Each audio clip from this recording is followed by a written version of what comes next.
नमस्कार। मेरा आज का topic BSc first year botany paper 1 unit 4 algae general characters and classification है। एल्गी एक्वेटिक ऑर्गेनिजम्स हैं जो इकोलॉजिकली इकोनॉमिकली तो इम्पॉर्टेंट हैं ही, इवोल्यूशन में भी इनका बहुत बड़ा रोल है, क्योंकि जब एल्गी से फोटोसिंथेसिस के द्वारा ऑक्सीजन इवॉल्व हुआ तब जाकर के एक्वेटिक इकोसिस्टम्स शुरू हुए, यूकैरियोट्स की उत्पत्ति मानी जाती है। एल्गी जो हैं वो क्लोरोफिलस थैलॉइड प्लांट्स हैं। थैलॉइड जहाँ पर body plant body root stem leaf में डिफ्रेंशिएटेड नहीं होती है, और ये दो तरह के प्लांट्स हैं जो थैलॉइड प्लांट बॉडी रखते हैं। क्लोरोफिलस और नॉन क्लोरोफिलस हो सकते हैं। क्लोरोफिलस में एल्गी और नॉन क्लोरोफिलस में फंजाई आते हैं। इनका मेजॉरिटी एल्गी का जो हैबिटेट है वो एक्वेटिक हैबिटेट में ही पाए जाते हैं। हालांकि कुछ टेरेस्ट्रियल फॉर्म्स भी हैं जो मॉइस्ट कंडीशंस में, टेरेस्ट्रियल कंडीशंस में भी पाए जाते हैं।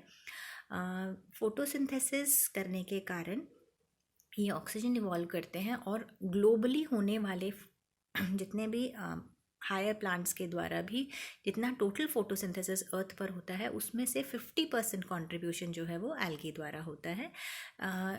फोटोसिंथेसिस के ही कारण ये एक्वेटिक इकोसिस्टम्स का एक बहुत इम्पॉर्टेंट पार्ट बनते हैं। ये प्रोड्यूसर का काम करते हैं। वहाँ पर होने वाले जो भी इकोसिस्टम्स रन कर रहे हैं उनमें ये बहुत इम्पॉर्टेंट रोल प्ले करते हैं। इकोलॉजिकली इसीलिए बहुत इम्पॉर्टेंट है। इकोनॉमिकली इम्पॉर्टेंट है क्योंकि इससे हम बहुत सारी इकोनॉमिकली इम्पॉर्टेंट सब्सटेंसेस जैसे अगार, जेलिडियम, ये सब हम इनसे प्राप्त करते हैं। और स्टडी ऑफ एल्गी को फाइकोलॉजी कहा जाता है। थैलस लाइक प्लांट बॉडी है, क्योंकि प्लांट बॉडी जो है वो डिफ्रेंशिएटेड नहीं है रूट स्टेम लीव्स में। इनमें जो बॉडी ऑर्गेनाइजेशन है वो यूनिसेलुलर हो सकता है, कॉलोनियल हो सकता है, जहाँ पर बहुत सारे यूनिसेल्स मिल करके और एक कॉलोनी के फॉर्म में एग्जिस्ट करते हैं, जहाँ पर बहुत सारे सेल्स होने पर भी हर एक सेल अपनी एक इंडिविजुअलिटी मेंटेन करता है, और मल्टी सेलुलर कंडीशंस नहीं होती है जहाँ पर कि डिवीजन ऑफ लेबर देखा जाता है। फिर फिलामेंटस फॉर्म्स हो सकते हैं, सूडो पैरेन्काइमेटस फॉर्म्स हो सकते हैं, पॉलीसाइफिनस फॉर्म्स हो सकते हैं। इस तरह से बहुत सारी, ये बहुत प्रकार की बॉडी ऑर्गेनाइजेशंस, बहुत तरह के थैलस ऑर्गेनाइजेशंस शो करता है। फोटोसिंथेसिस होता है इसमें, और इसीलिए इसका जो मोड ऑफ न्यूट्रिशन है वो ऑटोट्रॉफिक होता है। इनमें जो एक्वेटिक हैबिटेट्स में पाए जाते हैं, दोनों प्रकार के aquatic habitats, marine as well as fresh water में पाए जाते हैं। टेरेस्ट्रियल फॉर्म्स भी हैं जो मॉइस्ट टेरेस्ट्रियल कंडीशंस में ग्रो करते हैं। यूनिसेलुलर और मल्टी सेलुलर सेक्स ऑर्गन्स इनके अंदर हो सकते हैं, लेकिन इनमें ब्रायोफाइट से ये डिफरेंस है कि इनके ऊपर स्टेराइल जैकेट नहीं पाई जाती सेक्स ऑर्गन्स के ऊपर, और एम्ब्रियो का निर्माण नहीं होता है। सिंपली जो जाइगोट है वो डायरेक्टली डिवाइड करके और नेक्स्ट जनरेशन को रिप्रेजेंट करता है। इनके मेंबर्स में डिस्टिंक्ट ऑल्टरनेशन ऑफ जनरेशन पाया जाता है, यानी गैमेटोफिटिक फेज ऑल्टरनेट करता है स्पोरोफिटिक फेज के साथ में, और डिस्टिंक्ट है। लाइफ साइकिल्स हैप्लॉन्टिक, डिप्लॉन्टिक या हैप्लोडिप्लॉन्टिक और डिप्लोहैप्लॉन्टिक टाइप की हो सकती हैं, जहाँ पर हैप्लॉन्टिक, जहाँ पर मेजर लाइफ साइकिल जो है वो हैप्लॉइड गैमेटोफिटिक है, और जो एकमात्र स्पोरोफिटिक फेज़ है वो है जाइगोट। इसी तरह से डिप्लॉन्टिक लाइफ साइकिल, जहाँ पर मेजर फेज़ जो है वो डिप्लॉयड है, स्पोरोफिटिक है, और गैमेटोफिटिक फेज़ सिर्फ गैमीट्स द्वारा रिप्रेजेंट की जाती है। हैप्लोडिप्लॉन्टिक या डिप्लोहैप्लॉन्टिक, जहाँ पर बराबर के दोनों फेजेस हैप्लॉइड और डिप्लॉयड, गैमेटोफिटिक और स्पोरोफिटिक फेज़ बराबर के पाए जाते हैं। तो different type of life cycles यहाँ पर रिप्रेजेंट की जाती हैं, और ऑल्टरनेशन ऑफ जनरेशन बहुत क्लियरली दिखाई देता है। ये एक्वेटिक हैबिटेट्स में ज़्यादातर पाए जाते हैं। दोनों तरह के एक्वेटिक हैबिटेट्स, फ्रेश वाटर में भी जैसे क्लेमाइडोमोनास वॉलवॉक्स, या मैराइन वाटर में भी जैसे सारगासम, पॉलीसाइफोनिया, ये सब मैराइन कंडीशंस में पाए जाते हैं। वॉचेरिया फ्रिट्शिएला टाइप के एल्गी हैं जो कि टेरेस्ट्रियल हैबिटेट्स में पाए जाते हैं। कुछ एल्गी अनयूजुअल हैबिटेट्स में पाए जाते हैं, जैसे ड्यूनालिएला हेलोफिटिक कंडीशंस में पाए जाते हैं। मेराइन एल्गी में भी सॉल्टी वाटर में एल्गी पाए जाते हैं, लेकिन हेलोफिटिक में जो सेलाइन कॉन्सेंट्रेशन है वो बहुत ज़्यादा रहता है। फिर कुछ एल्गी हैं जो दूसरे प्लांट्स के ऊपर ग्रो करते हैं, इनको एपिफिटिक एल्गी कहते हैं, एग्जाम्पल उडोगोनियम। कुछ दूसरे एनिमल्स के ऊपर ग्रो करते हैं, इनको एपिजोइक कहते हैं, जैसे क्लैडोफोरा। फिर कुछ जो हैं वो सिम्बायंट्स के रूप में रहते हैं, जहाँ पर कि दो ऑर्गेनिज्म एक दूसरे को बेनिफिट करते हुए, एक दूसरे को फ़ायदा पहुँचाते हुए एक साथ अपना जीवन यापन करते हैं, जैसे लाइकन्स, जहाँ पर एल्गी और फंजाई एक साथ ग्रो करते हैं। इसी तरह से कुछ ब्लू ग्रीन एल्गी हैं जो एंथोसिरोस में, एंथोसिरोस जो कि एक ब्रायोफाइट है, कुछ blue green algae pteridophyta azolla में सिम्बाइंट के रूप में पाए जाते हैं। कुछ ब्लू ग्रीन एल्गी हैं जो साइकस के कोरोलॉइड रूट्स में पाए जाते हैं सिम्बाइंट्स के रूप में। इस तरह से ये एक दूसरे को बेनिफिट पहुंचाते हुए दोनों एक म्यूचुअलिस्टिक रिलेशनशिप शो करते हैं। थैलस डाइवर्सिटी अगर हम देखते हैं तो यूनिसेलुलर से लेकर के कॉलोनियल, फिलामेंटस, साइफोनेशियस, पैरेन्काइमाटिस, इस तरह की हमको अलग अलग थैलस इनमें दिखाई देती है। यूनिसेलुलर जैसे क्लैमाइडोमोनास, क्लोरेला, जहाँ पर एक सेल अपना पूरा लाइफ साइकिल रन करता है, पूरा लाइफ साइकिल एक ही सेल द्वारा किया जाता है। कॉलोनियल जहाँ पर बहुत सारे यूनिसेल्स आपस में मिल करके एक कॉलोनी के फॉर्म में रहते हैं, लेकिन मल्टी सेलुलर ऑर्गेनाइजेशन नहीं शो करते हैं। मल्टी सेलुलर में डिवीजन ऑफ लेबर देखा जाता है।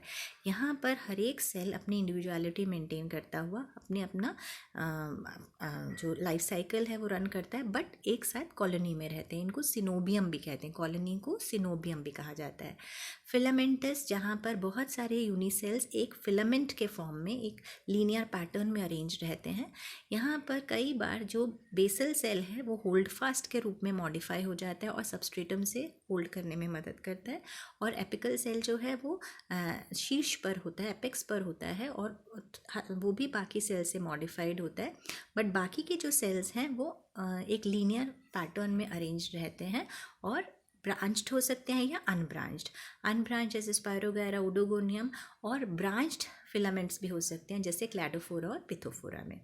साइफोनेशियस थैलस हो सकता है जहाँ पर सिनोसिटिक कंडीशन, मल्टी न्यूक्लिएट कंडीशन रहती है, और साइटोप्लाज्म जो है वो अधिकतर पेरिफेरी की तरफ, परिधि की तरफ शिफ्ट हो जाता है, और बीच में एक खाली हॉलो जैसा स्ट्रक्चर बन जाता है, इसीलिए इसको साइफोनेशियस, साइफन के समान स्ट्रक्चर बन जाती है।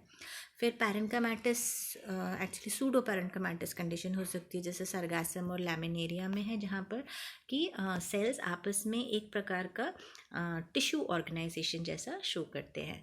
फिर पॉलीसाइफोनेशियस हो सकता है, जहाँ पे बहुत सारे साइफन्स जैसे इकट्ठा होकर के और एक पॉलीसाइफोनेशियस कंडीशन शो करते हैं। ये एग्जाम्पल्स हैं, जैसे क्लैमाइडोमोनास में यूनिसेलुलर है, वॉलवॉक्स में कॉलोनियल है, क्लैडोफोरा ब्रांच्ड फिलामेंट्स हैं, उडोगोनियम में अनब्रांच्ड फिलामेंट्स हैं, सरगासम में पैरेन्काइमाटिस कंडीशन, और पॉलीसाइफोनिया जहाँ पर पॉलीसाइफोनेशियस कंडीशन पाई जाती है। एल्गी में पिगमेंट्स का बहुत इंपॉर्टेंट रोल है और एक क्लासिफिकेशन का बहुत इंपॉर्टेंट क्राइटेरिया माना जाता है। एल्गी में पाए जाने वाले पिगमेंट्स को हम 3 मेन कैटेगरीज में डिवाइड करते हैं: क्लोरोफिल्स, कैरोटिनॉइड्स और फाइकोबिलेंस। क्लोरोफिल्स ग्रीन पिगमेंट, 5 तरह के क्लोरोफिल्स पाए जाते हैं, A, B, C, D, E। इनमें से क्लोरोफिल A यूनिवर्सली सभी एल्गी में पाया जाता है। और कैरोटिनॉइड्स 2 तरह के मेनली कैरोटिनॉइड्स प्रेजेंट होते हैं, ज़ैंथोफिल्स और कैरोटीन्स। ज़ैंथोफिल्स 20 टाइप्स के डिफरेंट ज़ैंथोफिल्स पाए जाते हैं, और 5 अलग अलग प्रकार के कैरोटीन्स इनमें पाए जाते हैं। फाइकोबिलेंस जो हैं वो एक्सक्लूसिवली एल्गल पिगमेंट्स हैं, जो कि सिर्फ एल्गी में ही पाए जाते हैं। मेनली फाइकोसाइनिन और फाइकोएरिथ्रिन, ये 2 प्रकार के फाइकोबिलेंस हैं जो कि मेनली एल्गी में पाए जाते हैं। बीटा कैरोटीन भी मैक्सिमम एल्गी में पाए जाते हैं। इसके अलावा और भी पिगमेंट्स होते हैं जो अलग अलग एल्गी में पाए जाते हैं और हर एक ग्रुप का एक कैरेक्टरिस्टिक पिगमेंट है जो कि उसके क्लासिफिकेशन में भी हम देखते हैं कि हमको लर्न करने में भी इजी हो जाता है। अब जैसे हमने देखा क्लोरोफिल ए यूनिवर्सली प्रेजेंट है, सभी प्रकार के एल्गी में पाया जाता है। साइनोफाइसी में क्लोरोफिल ए के साथ साथ में फाइकोसाइनिन भी प्रेजेंट होता है। इसके अलावा इसमें मिक्सोजैंथोफिल नाम का एक जैंथोफिल भी प्रेजेंट होता है। फाइकोसाइनिन जो है वो फाइकोबिलिन है। क्लोरोफाइसी में क्लोरोफिल ए के साथ साथ क्लोरोफिल बी पाया जाता है और इसीलिए इसका कलर जो है वो ग्रीन है। साइनोफाइसी में जो कलर है ब्लू ग्रीन, वो फाइकोसाइनिन की प्रेजेंस के कारण इसमें पाया जाता है। फियोफाइसी में क्लोरोफिल ए के अलावा क्लोरोफिल सी पाया जाता है और इसके साथ में इसमें जैंथोफिल, फ्यूकोजैंथिन, वाइलोजैंथिन इत्यादि पाए जाते हैं। Rhodophyceae chlorophyll A, chlorophyll D के अलावा इसमें फाइकोएरिथ्रिन पाया जाता है, जिसके कारण इसका जो कलर है वो रेड हो जाता है। फियोफाइसी जो है उसके मेंबर्स ब्राउन हैं फ्यूकोजैंथिन के कारण। जैंथोफिल्स में जो क्लोरोफिल ए और क्लोरोफिल ई के अलावा इनमें गोल्डन ब्राउन कलर का कलर है और उसके जैंथोफिल्स की प्रेजेंस के कारण इनमें अलग अलग कलर्स पाए जाते हैं। ये जो पिगमेंट्स हैं ये special double membrane bound organelles में पाए जाते हैं, जिनको हम प्लास्टिड्स कहते हैं। ये जो प्लास्टिड्स हैं ये यूकैरियोटिक होते हैं और इसीलिए ब्लू ग्रीन एल्गे में ये नहीं पाए जाते। इनमें जो पिगमेंट्स हैं वो साइटोप्लाज्म में पेरिफेरी की तरफ अरेंज हो जाते हैं और इस कारण वो एरिया जो है वो कलर्ड दिखाई देता है और उसको हम क्रोमोप्लाज्म कहते हैं। प्लास्टिड्स को हम ब्रॉडली दो कैटेगरीज में डिवाइड करते हैं, क्रोमोप्लास्ट और ल्यूकोप्लास्ट। जो कलर्ड प्लास्टिड्स हैं वो क्रोमोप्लास्ट और कलरलेस प्लास्टिड्स ल्यूकोप्लास्ट। ये भी अलग अलग फॉर्म्स में अलग अलग प्रकार के प्लास्टिड्स क्लोरोप्लास्ट पाए जाते हैं। बेसिकली क्लोरोफाइसी में जो फर्दर क्लासिफिकेशन है वो इन डिफरेंट टाइप्स के प्लास्टिड्स या क्लोरोप्लास्ट के शेप्स के बेसिस पर किया जाता है। जैसे क्लैमाइडोमोनास वॉलवॉक्स में कप के आकार के क्लोरोप्लास्ट पाए जाते हैं। वोचेरिया कारा में डिस्क शेप के हैं। उलोथ्रिक्स में गर्डल शेप्ड है, जो कि सेल के परिधीय क्षेत्र में ज़्यादा फैले रहते हैं, गर्डल के आकार के होते हैं। उडोगोनियम हाइड्रोडिक्टायन में रेटिकुलेट ये जालिकावत पाए जाते हैं। स्पायरोगायरा में स्पाइरल और जिग्नोइमा में स्टेलेट या स्टार शेप प्लास्टिड्स पाए जाते हैं। रिजर्व फूड मटेरियल भी एक इम्पॉर्टेंट क्राइटेरिया है जिसके आधार पर क्लासिफिकेशन किया जाता है। साइनोफाइसी के मेंबर्स में साइनोफाइसियन स्टार्च, क्लोरोफाइसी के मेंबर्स में स्टार्च, जैंथोफाइसी इसके अलावा क्राइसोफाइसी में भी ल्यूकोसिन और ऑयल पाया जाता है। फियोफाइसी में लैमिनारिन और मैनिटॉल, रोडोफाइसी में फ्लोरिडियन स्टार्च। रिप्रोडक्शन एल्गी में वेजिटेटिव, एसेक्सुअल और सेक्सुअल तीनों प्रकार का हो सकता है। वेजिटेटिव फ्रैगमेंटेशन के द्वारा या सिंपल सेल डिवीजन के द्वारा होता है। सेक्सुअल रिप्रोडक्शन तीन प्रकार का हो सकता है, आइसोगैमी, एनाइसोगैमी और ऊगैमी। आइसोगैमी जहाँ पर गैमीट्स जो हैं वो सिमिलर दिखाई देते हैं, सेम दिखाई देते हैं, वो मॉर्फोलॉजिकली यानी आकारिकीय सिमिलैरिटी हो सकती है या फिजियोलॉजिकल कारिकीय सिमिलैरिटी हो सकती है। एनाइसोगैमी जहाँ पर डिफरेंट हैं, जो गैमीट्स बन रहे हैं वो डिफरेंट होते हैं, वो एनाइसोगैमी। यहाँ पर भी मॉर्फोलॉजिकल एनाइसोगैमी हो सकती है, यानी देखने में ही डिफरेंस हमें दिखाई दे जाएगा, या कई बार देखने में वो आइसोगैमस दिखते हैं लेकिन फिजियोलॉजिकली डिफरेंट होते हैं, फिजियोलॉजिकली एनाइसोगैमस हो सकते हैं। ऊगैमी यहाँ पर भी ये मॉर्फोलॉजिकली डिस्टिंक्ट होते हैं, मॉर्फोलॉजिकली ही डिफरेंट दिखाई देते हैं। जो फीमेल गैमीट है वो आकार में थोड़ा सा बड़ा होता है और उसको हम जनरली ऊगैमीट नाम से बुलाते हैं। अब इस तरह से अभी हमने देखा कि ये जितना भी पूरा कैरेक्टर्स हैं वो कहीं ना कहीं हमको क्लासिफिकेशन लर्न करने में मदद करते हैं। तो हम देखते हैं कि जो क्लासिफिकेशन है वो मेनली 6 क्राइटेरिया पर बेस्ड है। सबसे पहला है न्यूक्लियर ऑर्गेनाइजेशन। न्यूक्लियर ऑर्गेनाइजेशन, 2 प्रकार का न्यूक्लियर ऑर्गेनाइजेशन एल्गी में पाया जाता है, प्रोकैरियोटिक और यूकैरियोटिक। प्रोकैरियोटिक में सिर्फ ब्लू ग्रीन एल्गे आते हैं और यूकैरियोटिक में बाकी जितने भी क्लासेस हैं वो यूकैरियोटिक में आते हैं।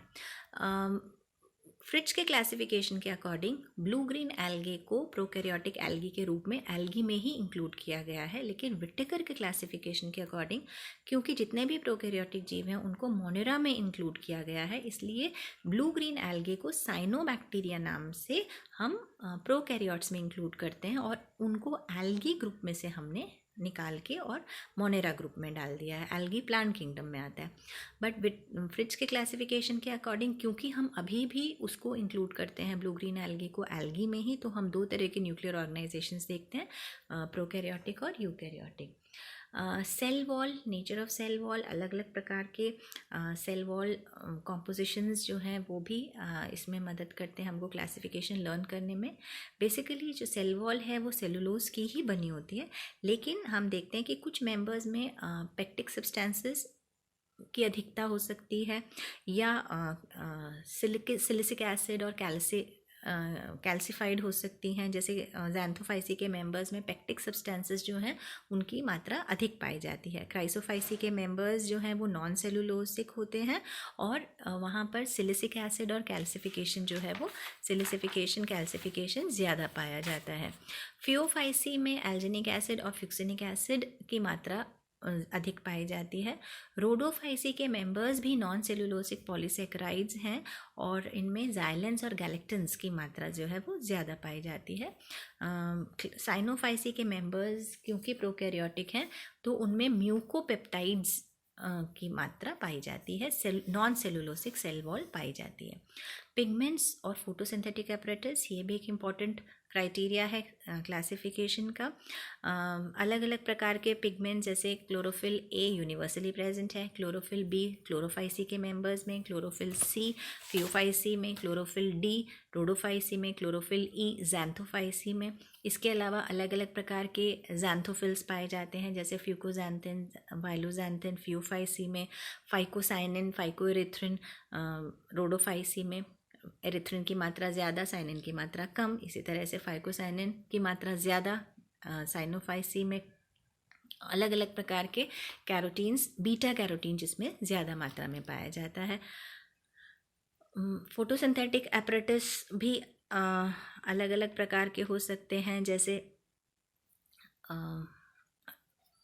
इसके अलावा बिलीप्रोटीन्स, कुछ ऐसे सॉल्युबल पिगमेंट्स हैं जो कि इसमें पाए जाते हैं जिनको हम फाइकोबिलिन्स में इंक्लूड करते हैं।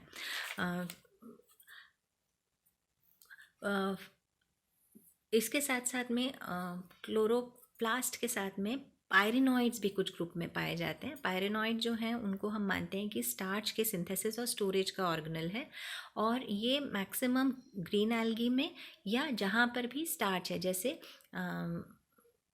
फ्लोरिडियन स्टार्च, रेड एल्गी, इनमें पाए जाते हैं। मिक्सोफाइसी में भी हालांकि साइनोफाइसिन स्टार्च है लेकिन उनमें पायरिनॉइड्स नहीं पाए जाते हैं। ये प्रोटीन बॉडीज़ हैं और स्टार्च के स्टोरेज और सिंथेसिस में इनका इम्पॉर्टेंट रोल होता है। उसके बाद आता है रिज़र्व फूड। रिज़र्व फूड भी एक इम्पॉर्टेंट रोल प्ले करता है क्योंकि अलग अलग ग्रुप्स में, एल्गी के ग्रुप्स में अलग अलग प्रकार का स्टोरेज फूड माना देखा जाता है। जैसे क्लोरोफाइसी में स्टार्च है, रोडोफाइसी में फ्लोरिडियन स्टार्च है, ज़ैंथोफाइसी में ल्यूकोसिन और ऑयल है, फियोफाइसी में लैमिनारिन मैनिटॉल है। तो अलग अलग ग्रुप में अलग अलग प्रकार का रिजर्व फूड पाया जाता है। इसके बाद आता है फ्लैजिलेशन। अलग अलग प्रकार के फ्लैजिला ग्रुप्स में पाए जाते हैं। जैसे क्लोरोफाइसी के मेंबर्स में 2 फ्लैजिला पाए जाते हैं, कभी कभी ये 4 या उससे ज़्यादा भी हो सकते हैं और पोजीशन इनकी एपिकल हो सकती है, सब एपिकल हो सकती है या लैटरल भी हो सकती है और ये दोनों एक ही प्रकार के फ्लैजिला इनमें पाए जाते हैं। ज़ैंथोफाइसी के मेंबर्स में 2 अनइक्वल फ्लैजिला हैं, एक विप्लैश और दूसरा टिंसल टाइप, लेकिन इनकी जो पोजीशन है वो एपिकल होती है। फियोफाइसी में भी 2 प्रकार के फ्लैजिला हैं, दोनों अलग अलग प्रकार के हैं, एक विप्लैश दूसरा टिंसल, लेकिन इनकी जो पोजीशन है वो लैटरल हो जाती है। तो इस तरह से हम देखते हैं अलग अलग ग्रुप्स में फ्लैजिला की पोजीशन, फ्लैजिला के नंबर, इस पर भी हम क्लासिफिकेशन देख सकते हैं। इसके बाद आता है life cycle types. Life cycle जैसे आपको पता है कि हैप्लॉन्टिक, डिप्लॉन्टिक और हैप्लोडिप्लॉन्टिक या डिप्लोहैप्लॉन्टिक टाइप की लाइफ साइकिल है। जहाँ पर मेजर फेज जो है वो गेमेटोफिटिक है, वो हैप्लॉन्टिक लाइफ साइकिल है, और डिप्लॉयड फेज सिर्फ जाइगोट से रिप्रेजेंट होता है। जहाँ पर मेजर फेज डिप्लॉयड है, स्पोरोफिटिक है, और सिर्फ हैप्लॉइड फेस गैमीट्स से रिप्रेजेंट होता है, वो है डिप्लॉन्टिक लाइफ साइकिल। और जहाँ पर दोनों फेज बराबर हैं वो हैप्लोडिप्लॉन्टिक या डिप्लोहैप्लॉन्टिक। इसके अलावा ट्राइफेसिक लाइफ साइकिल भी पॉलीसाइफोनिया में पाया जाता है, जहाँ पर कि 3 प्रकार के, एक हैप्लॉइड और 2 डिप्लॉइड फेजेस हैं लाइफ साइकिल में, जैसा कि पॉलीसाइफोनिया में पाया जाता है। इस तरह से ये क्लासिफिकेशन है जो हमको हम देखते हैं कि 6 क्राइटेरिया में किस तरह से इनको क्लासिफाई किया गया है, और इससे हम इजीली इन क्लासेस को लर्न कर सकते हैं। तो अब हमने देखा कि एल्गी को अगर हम जनरल कैरेक्टर्स के थ्रू हम याद करते हैं तो बहुत सारे मेंबर्स जो हैं उनके कैरेक्टर्स हमको जनरल कैरेक्टर्स से ही क्योंकि पता चल जाते हैं, तो हमको लर्न करना इजी हो जाता है। एक बार हमको जनरल कैरेक्टर्स अगर क्लियर हो गए तो हम उस मेंबर के कैरेक्टरिस्टिक्स को ईजिली लर्न कर सकते हैं।